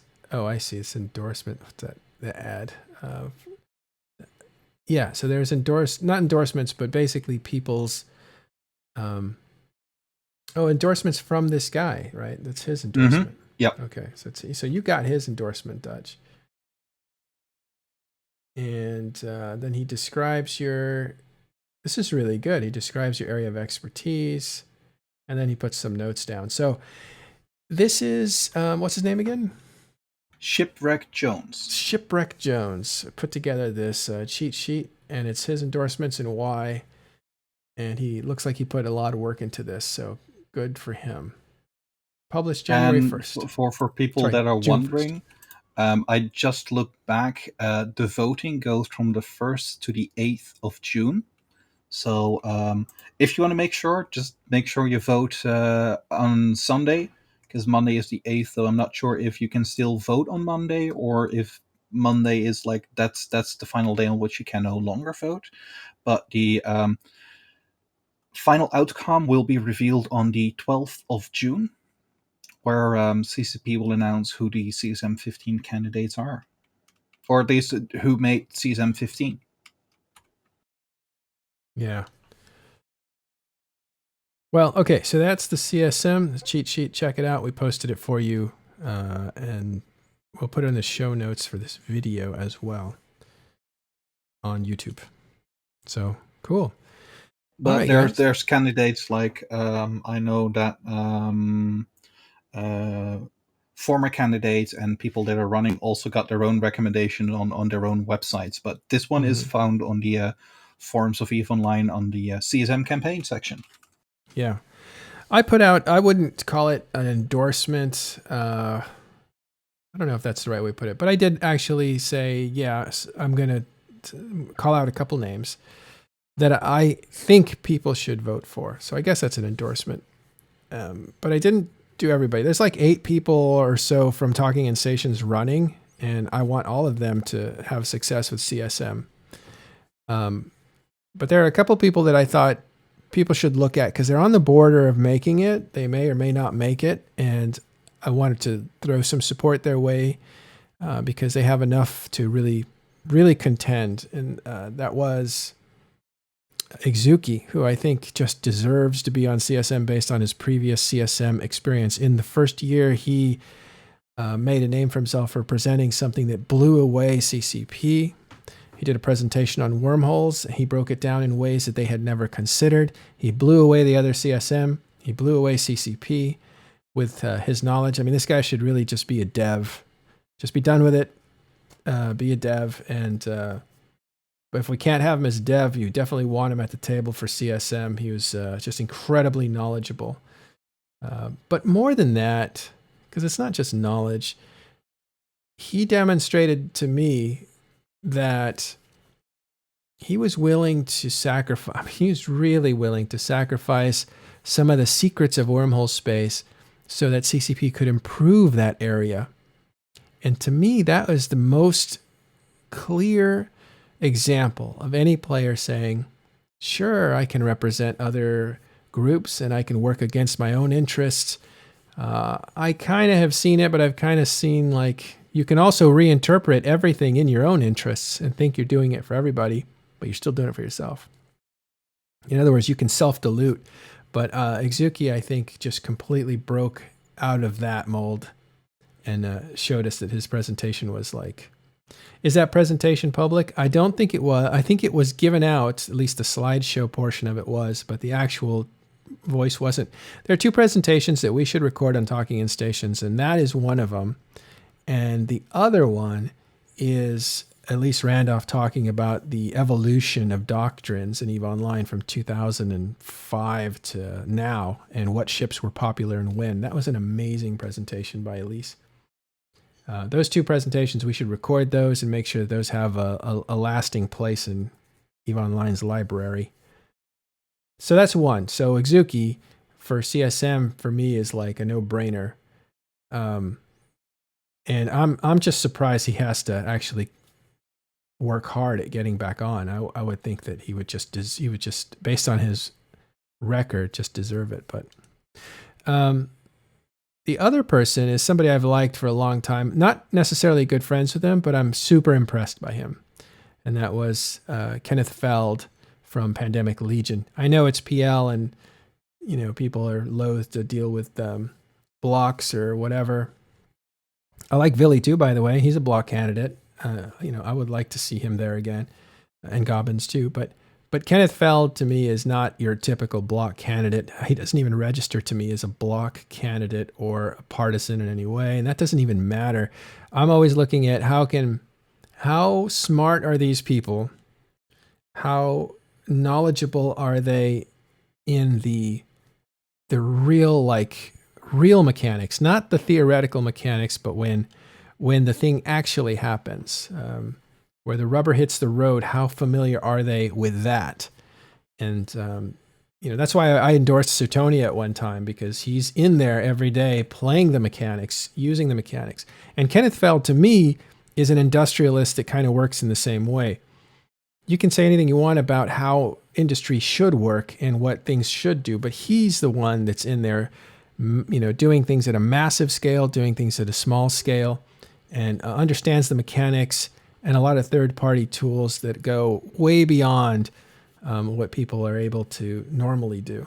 So he's like a big brain industrialist. And for me, I couldn't sit by and let them not get voted on, because I would like to see a CSM with people like that. And they're two prime examples, Izuki and Kenneth Feld, of people that, to me, need to be advising CCP on the gameplay. And I love everybody else, including Dutch here and all the people that work at TIS. It's not disrespect, and this is what I hate about endorsements. It's not that I don't want you guys to get on. It's just that I don't want to get involved and lend my weight unless I think it can make a difference. And in this case, I think these two guys they're really on the border and they could use the votes. So there it is. That's the only thing I'll say about that. I love Oz too. Oz is amazing, by the way. He's a markets guy and charismatic and entertaining, fresh face that he's just doing such a pro job at talking about markets, and he's running, and it's if he doesn't make it this time, maybe he'll keep an eye on him for next time. But like I said, I like all those guys, but I really want to see if I can't push Exuki up over the edge, and same with Kenneth Feld. Even though they have some support, it's still tricky. This is a really tricky year. I think it's going to be very exciting to see who wins. It's up in the air.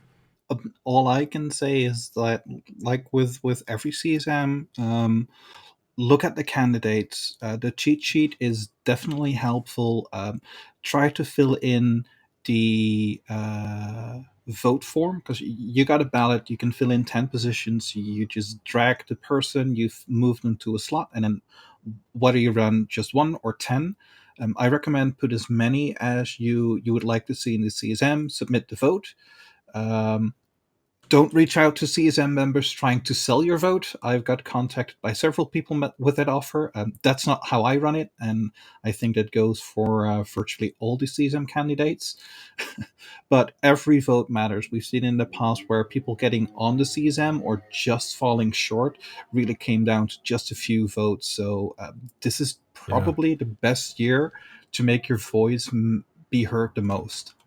Araya brings up a good point here to fill out your entire ballot, because those votes will trickle down. Even if you vote for someone who's a shoo-in, right?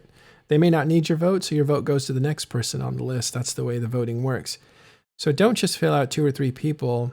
Go ahead and fill out 10 people, because you want your vote to be counted for sure. And that's one way of doing that. Oh, absolutely. I highly recommend people to fill in the entirety. But if you these are 8 or 9, just try to go fill it completely, and otherwise fill it as much as possible. Yeah. Oh yeah, Larseco is a second wormhole style candidate, and there's no reason you shouldn't consider him as well, so that you have 2 wormhole candidates in there. There's no problem with that. Put 2 wormhole candidates in CSM. Those guys play game in hard mode, and they deserve a lot of respect. I believe that. Even though Nullsec could crush them, because Nullsec has a lot of people, pound for pound, there's nobody that plays this game like wormholers. Those guys are talented players. And so, the fact they have to struggle for just 1 representative in there for their game style is sad, really. You should put 2 in there. Norseco is another one that's running, that has that background among other people. But all my respect to Exuki for just demonstrating what it's like to be an effective CSM and an ethical CSM. So yeah, that's my opinion, but that's only my opinion. It's not Talking in Stations. That's, Matterall. All right, guys, thanks very much for hanging out with us. Again, did a 2-hour show because there's a couple of huge things today. And just in review, not only did we see a 500 billion ISK Alliance tournament ship get destroyed, but we reached full Liminality on a system, which Roravas, I think, in domain, and that is a big, big deal. That's the very first time we've seen it. We may see it again as these things spread out. And the other thing was the abandoned structures today were a big, big deal, because yesterday was the first day that they were able to be destroyed and looted with the new mechanics there. So big changes hitting EVE Online starting yesterday, and that's why we're talking about that today, and that's why we had a 2-hour show today.